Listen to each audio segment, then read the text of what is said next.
Alright, तो इस हफ्ते ट्रेलर्सों की भरमार हो गई और सबसे मजे की बात ये थी कि जितने भी ट्रेलर्स रिलीज हुए सारे के सारे एकदम टॉप नॉच थे। तो ना टू बी ऑनेस्ट, जब स्पाइडरमैन अक्रॉस द स्पाइडरवर्स का ट्रेलर नंबर 3 रिलीज होने वाला था तो इसे लेकर मैं बहुत स्केप्टिकल था, क्योंकि सोनी वालों का अपने ट्रेलर्स को लेकर ट्रैक रिकॉर्ड कुछ खास अच्छा होता नहीं है। ये अपने पहले ट्रेलर में मूवी की कहानी बता देते हैं, तो ये तो तीसरा ट्रेलर था। तो इसी वजह से ट्रेलर 3 को लेकर एक्साइटमेंट बहुत ज्यादा नहीं था, उससे ज्यादा डर था कि मूवी की कहानी बहुत ज्यादा समझ में ना आने लगे। लेकिन इस वाले ट्रेलर ने मुझे पर्सनली बहुत ज्यादा डिसअपॉइंट नहीं करा, क्योंकि ये बहुत ज्यादा प्लॉट को गिव अवे नहीं करता है। हाँ, कुछ चीजें हैं जो समझ में आ जाती हैं, लेकिन फिर भी सोनी वालों के स्टैंडर्ड से बहुत ज्यादा कुछ समझ में नहीं आता। 200 साल पुराने घर का काम शुरू हो चुका है, बीट पे बूटी आएगी। लेकिन फिर भी कुछ कुछ वियर्ड सी चीजें हुई हैं, तो उनको एक एक करके डिस्कस कर लेते हैं। सबसे पहले तो इसके अलग अलग 2-3 ट्रेलर रिलीज हुए। सबसे पहले तो सोनी पिक्चर्स पे ट्रेलर रिलीज हुआ है, वो नॉर्मल वाला ट्रेलर है। फिर इसका एक इंटरनेशनल ट्रेलर रिलीज हुआ है जो हमारे सोनी पिक्चर्स इंडिया पे भी रिलीज हुआ था। उसमें कुछ अलग एडिशनल फुटेज डाली गई है और कुछ फुटेज है जो अलग कर दी गई है, मतलब हटा ली गई है। तो सबसे पहले जो नॉर्मल वाला ट्रेलर है उसकी शुरुआत माइल्स मोरालेस के साथ में होती है, वो स्विंग करता हुआ शहर में जा रहा है। लेकिन इसके बाद एंट्री होती है मूवी के एक और डिफरेंट लेकिन काफी इंपॉर्टेंट कैरेक्टर के, जिसका नाम है the spot. It's not funny.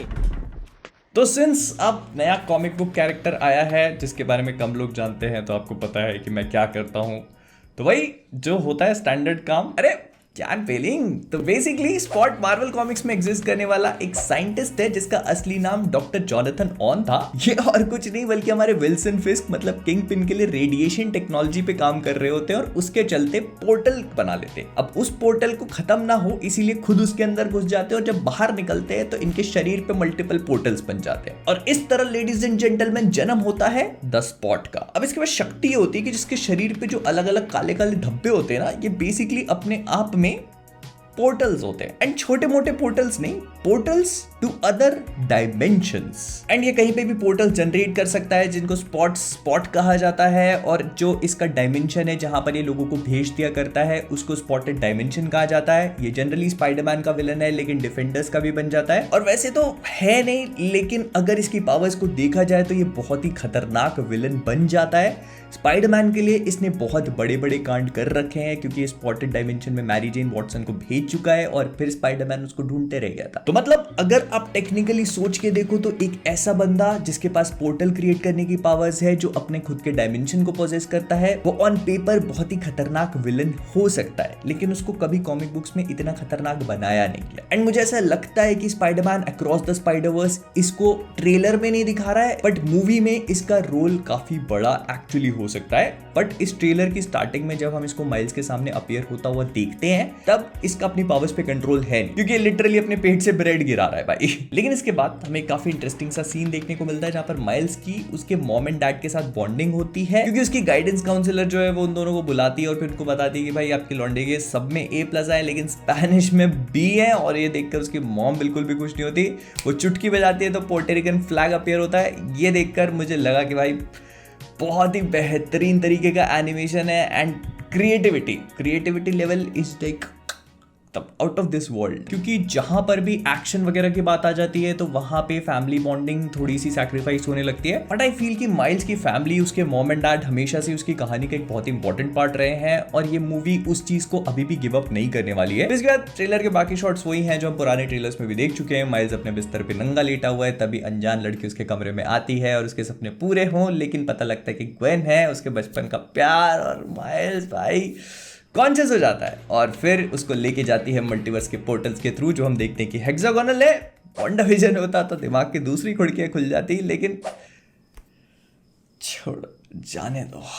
खैर, तो यहाँ पे हमें ये पता लगता है कि दूसरे स्पाइडरमैन और भी हैं, लेकिन इन दूसरे स्पाइडरमैन की हमें बेटर लुक देखने को मिलती है, जिसमें से सबसे पहले आती है जेसिका ड्रू की स्पाइडर वुमन। और ये स्पाइडर वुमन एक्चुअली में कॉमिक बुक में दिखने वाली जेसिका ड्रू से थोड़ी सी डिफरेंट है। सबसे पहले तो ये ब्लैक है, और इस वाले ट्रेलर में हमको एक इंटरेस्टिंग डिटेल और भी देखने को मिली कि इनके उंगलियों से वेब्स छूट रहे हैं एंड ये प्रेग्नेंट है, बाइक राइड कर रही है। और अगर आप लोग इस बारे में नहीं जानते ना, तो जो सबसे पहली स्पाइडर वुमन कॉमिक बुक्स में अपीयर हुई थी वो एक्चुअली में ब्लैक थी। उनका जिनका नाम था वैलेरी द लाइब्रेरियन। तो हो सकता है ये उन्हीं को लेकर एक ट्रिब्यूट हो। ये है स्पाइडर पंक जो कि अर्थ 138 को बिलोंग करता है। इसका असली नाम होता है हॉबर्ट ब्राउन और जैसा कि नाम से समझ में आ रहा है तो ये इतना ही बैडएस होने वाला है। ये एक ऐसी अर्थ होती है जहां पर ऑसबॉर्न ने सब चीजें टेक ओवर कर ली होती है। उसके पास अपने खुद के थंडरबोल्ट्स होते हैं जिनकी आर्मी को बना करके ये वेनमाइज कर देता है, लेकिन उसका सामना करने के लिए हमारा स्पाइडर पंक जो है गिटार बजाता है, उसको बहुत ही ज्यादा ओपी कर देता है और उससे निकलने वाली ध्वनि की वजह से जितने भी वेनम होते हैं वो डिस्पर्स हो जाते हैं और ऐसे हमारा स्पाइडर पंक ऑसबॉर्न और उसकी आर्मी को हराता है। फिर ऑसबॉर्न को जमीन पे पटक के अपने गिटार से ढम ढम ढम करके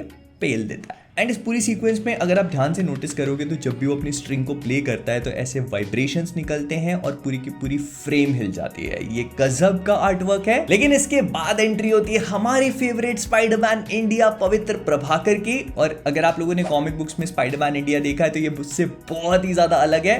बेसिकली स्पाइडरमैन इंडिया एग्जिस्ट करता है अर्थ 50101 में और ना इस पे एक बहुत ही डिफरेंट सा टेक लिया गया है। जब मैंने इसका कंसेप्ट आर्ट देखा था तो मैं इस पे 100% सोल्ड नहीं था, लेकिन इस ट्रेलर में देखकर मुझे बहुत ही बढ़िया लग रहा है। मतलब इसके ऊपर ट्रेडिशनल मार्किंग्स करी हुई हैं, फिर इसके बाद इसकी पैरों की उंगलियां बाहर निकल रही हैं, लेकिन वहीं पर मास्क फेस को पूरी तरह से कवर करा हुआ है, येट बाल पीछे से बाहर निकल रहे हैं। फिर इसके बाद जहां पर स्पाइडरमैन के पास वेब शूटर्स होते हैं तो हमारे स्पाइडरमैन इंडिया के पास ब्रेसलेट्स हैं, पैरों में एंकलेट्स हैं।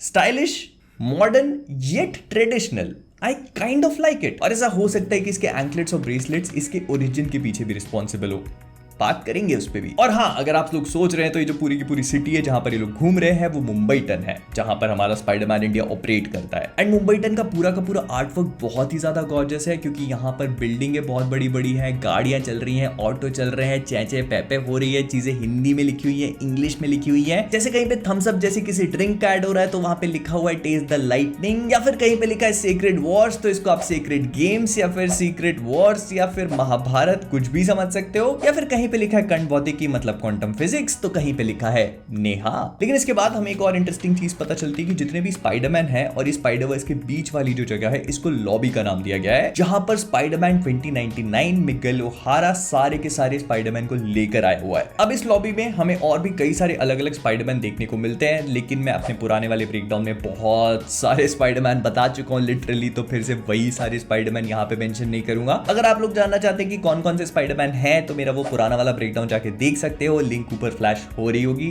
डिस्क्रिप्शन में भी डाल दूंगा। लेकिन इसके बाद एक बहुत ही इंटरेस्टिंग सा सीन प्ले आउट होता है जहां पर मिगेल ओहारा माइल्स से कहता है कि ये सब तो ठीक ही ठीक है, वो अर्थ 19999 पे जो नर्डी किड है उसने डॉक्टर स्ट्रेंज के साथ मिलकर इतने लंबे चौड़े कांड कर दिए कि उसको रोक ही नहीं पा रहे। मतलब डेफिनेटली स्पाइडरमैन नो वे होम को लेकर इन्होंने एक बहुत ही बढ़िया सा ईस्टर एग ड्रॉप किया है, लेकिन यहाँ पर एक छोटा सा कंफ्यूजन राइज हो गया क्योंकि हमारे टोपी मास्टर भाई साहब जो है अन्नदाता जी केविन जी, उन्होंने ये बोल दिया कि एमसीयू जो वो अर्थ 616 है, तो फिर यहाँ पर सोनी वाले इसको 199999 कैसे बोल दे रहे हैं।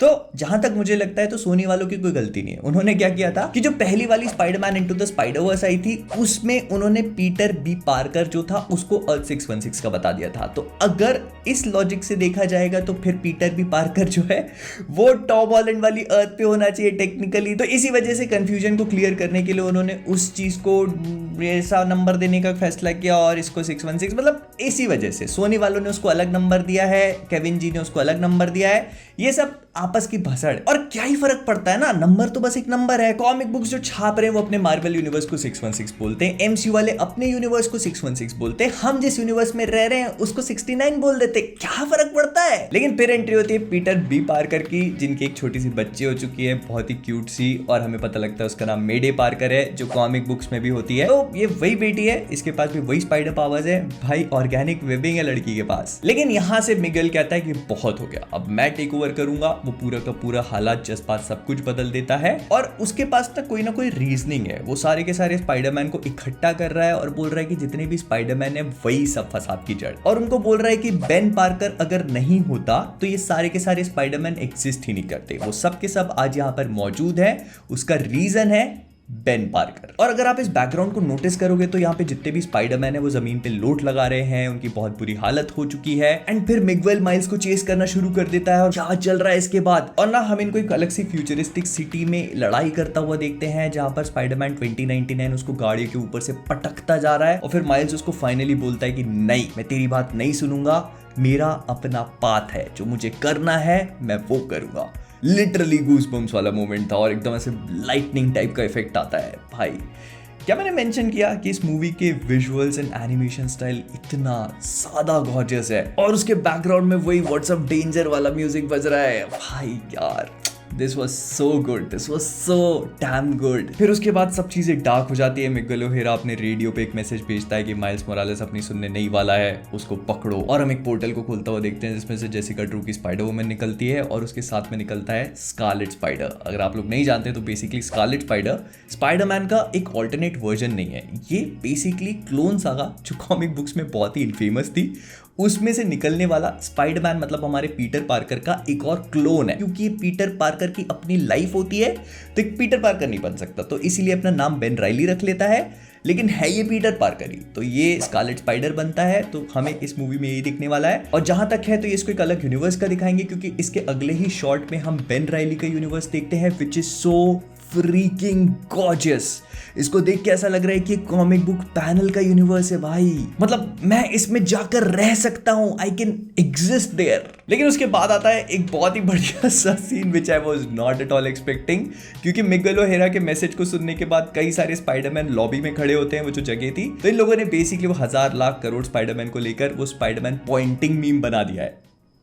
गजब। कोई स्पाइडरमैन उल्टा लटका हुआ है तो वो वहां से पॉइंट करे जा रहा है। और यहाँ पर by the way Pixar mom Spiderman spot करी मैंने, और हमारा PS4 वाला स्पाइडरमैन तो था ही था। फिर इसके बाद एक थेरेपी सेशन चल रहा होता है तो वहां पर एक स्पाइडरमैन चेयर पे लेटा हुआ है, अपने दुख दर्द बांटने की कोशिश कर रहा है, लेकिन तभी माइल्स मोरालेस निकलता है और वो कई सारे स्पाइडरमैन उसको चेस कर रहे होते हैं। तो वहां पे भी कुछ स्पाइडरमैन स्पॉट हो जाते हैं जिसमें से एक स्पाइडर हॉर्स है। अगर आप लोग नहीं जानते तो ये बेसिकली विडो है जो गनस्लिंगर के साथ रहती है, इसका अपने मास्टर के साथ टेलीपैथिक कनेक्शन होता है और ये अर्थ 31913 को बिलोंग करते हैं। और इन सब चीजों के बाद ये ट्रेलर यहीं पे खत्म हो जाता है। लेकिन इसके साथ ही साथ मैं ये भी मेंशन करना चाहूंगा कि जो इंटरनेशनल ट्रेलर था वो ओपन अप होता है तीनों स्पाइडरमैन के ट्रिब्यूट के साथ। मतलब हमारे टोबी भैया का ट्रिब्यूट दिया गया है जिसमें उनकी आवाज आती है और वो बताते हैं कि what it means to be Spiderman. फिर एंड्रू भैया की आवाज आती है, वो बताते हैं what it means to be Spiderman. और टॉम जी की आवाज आती है जो बताते हैं कि what it means to be Spiderman for him. और इस वाले ट्रेलर में इन लोगों ने स्पॉट का कोई भी मेंशन नहीं किया। तो देखो क्लियरली ये लोग तीनों स्पाइडरमैन का जो हाइप है उस पे कैपिटलाइज करने की कोशिश कर रहे हैं इंटरनेशनल मार्केट में। और ऐसा भी सुनने में आया था कि इस मूवी में तीनों स्पाइडरमैन अपीयर हो सकते हैं, इस बात की कोई भी गारंटी नहीं है and I would not count on it, क्योंकि माइल्स की पिक्चर है। अगर अपीयर होते भी हैं तो बहुत ज्यादा कैपेसिटी में नहीं होंगे जितने स्पाइडरमैन नो वे होम में थे। ऑब्वियसली एक बहुत ही छोटा सा कैमियो या स्क्रीन पे एक बहुत ही छोटी सी अपीयरेंस होंगी, उससे ज्यादा नहीं। लेकिन हाँ, इस पूरे ट्रेलर को देखकर मेरे अंदर अच्छी खासी हाइप बिल्ड हो चुकी है। मुझे इतना समझ में आ रहा है कि मिगुएल ओहेरा अपनी खुद की एक टीम बना रहा है। और मैंने जो चीज नोटिस करी वो ये थी कि इसकी टीम में जितने भी स्पाइडरमैन है majority of them Peter Parker नहीं है। जैसे फॉर एग्जांपल बेन राइली जो टेक्निकली है तो पीटर पार्कर लेकिन उसका नाम पीटर नहीं है। फिर इसके बाद जेसिका ड्रू, फिर इसके बाद स्पाइडर पंक, जिसको हो सकता है कि मिगुएल रिक्रूट तो करे लेकिन आगे जाकर वो माइल्स की टीम में शामिल हो जाए। फिर इसके बाद पवित्र प्रभाकर जो टेक्निकली पीटर पार्कर नहीं है लेकिन हो सकता है कि वो भी आगे जाकर हमारे माइल्स की टीम में शामिल हो जाए। फिर इसके बाद ग्वेन स्टेसी एंड ऐसे करके जितने भी स्पाइडरमैन माइल्स का पीछा कर रहे हैं और जितने भी एक्चुअली मिगुएल की टीम में है उनमें से काफी सारे लोग पीटर पार्कर हैं नहीं। तो क्या ऐसा हो सकता है कि मिगुएल ओहेरा पूरे के पूरे स्पाइडर वर्स में जितने भी पीटर पार्कर हैं उनको रोकने की कोशिश कर रहा है, उनको जड़ से मिटाने की कोशिश कर रहा है for some reason? I mean I don't know, मैं बस थ्योरी बनाने की कोशिश कर रहा हूं। मुझे बताना कि आपका इस पूरी चीज के बारे में क्या ख्याल है, नहीं तो वो बेन पार्कर को मिटाने की कोशिश क्यों करता। विद दैट बीइंग सेड हम लोग इस वीडियो को यहीं पर रैप अप करेंगे। अगर आपको पसंद आया तो लाइक करना, शेयर करना और सब्सक्राइब तो करना ही नहीं होता है तो प्लीज सब्सक्राइब मत करना भूलना, सब्सक्राइब करना मत, समझ लेना यार अपने हिसाब से। तो जाने से पहले कॉमिक वैसे मैं हूं मोहित और आप सभी लोग एज ऑलवेज कीपिंग ऑसम। क्या बोलता रहता हूं मैं भी। बहुत जगह है, बहुत जगह है, हाँ बहुत जगह है, अरे बहुत जगह है, नहीं जगह है, बोलने बहुत जगह है।